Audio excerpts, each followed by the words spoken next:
Okay geng, hari ni hari Sabtu 25 bulan 10 2025.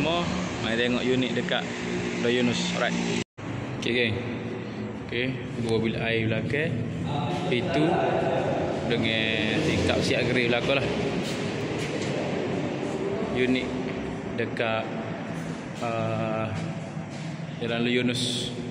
Okay, ini 22, buka dia panjang ke belakang 70 kaki. Tapi 70 sampai ke depan lah. Okay, sampai ke depan. Belakang kaki 5.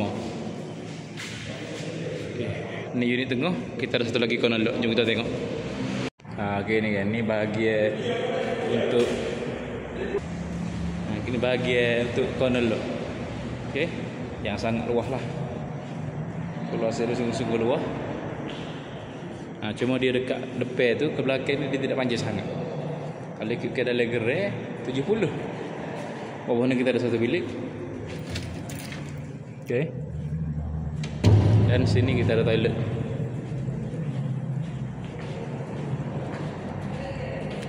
Pintu belakang.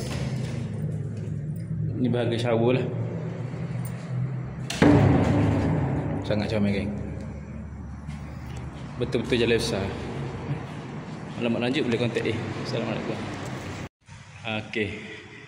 Ni tingkat 2 lah, tingkat 2 untuk bangunan corner lock tadi.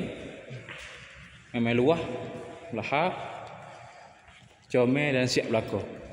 Raw original condition. Kat belakang ni ada 2 toilet.